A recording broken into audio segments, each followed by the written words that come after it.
نیپال میں مسافر بردار طیارہ لینڈنگ سے 1 منٹ قبل گر کر تباہ ہو گیا، جس کے باعث 68 افراد ہلاک ہو گئے۔ غیر ملکی میڈیا رپورٹس کے مطابق مسافر طیارہ وسطی نیپال کے پرانے اور نئے پوکھارا ہوائی اڈے کے درمیان ایک گھاٹی میں گر کر تباہ ہوا۔ طیارے میں عملے کے 4 ارکان اور 68 مسافر سوار تھے، جن میں 2 شیرخوار بچے بھی شامل ہیں۔ حادثے میں کسی کے زندہ بچ جانے کے امکانات معدوم ہو گئے۔ ریسکیو آپریشن کے دوران طیارے کے ملبے سے لاشیں ملنے کا سلسلہ جاری ہے۔ تاحال طیارہ حادثے کی وجہ معلوم نہ ہو سکی۔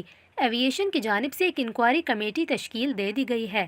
آپ کو بتائیں، سوشل میڈیا پر وائرل ہوتی ویڈیو میں مبینہ طور پر پرواز کے دل دہلا دینے والے آخری چند لمحات کیمرے کی آنکھ میں قید ہو گئے۔ یہ ویڈیو اس بدقسمت طیارے پر سوار سونو جیسوال نامی ایک مسافر نے حادثے سے قبل لینڈنگ کے وقت اپنے فیس بک لائیو پر اپنے دوست احباب کے ساتھ شیئر کی۔ بھارتی میڈیا کے مطابق سونو جیسوال اپنے دیگر 4 دوستوں کے ہمراہ اس طیارے پر سوار تھا۔ مذکورہ ویڈیو میں سونو جیسوال اپنی موت سے لاعلم نیپال کے شہر پوکھارا میں لینڈنگ سے قبل کی ویڈیو اپنے اہل خانہ اور دوست احباب کے ساتھ شیئر کر رہا تھا۔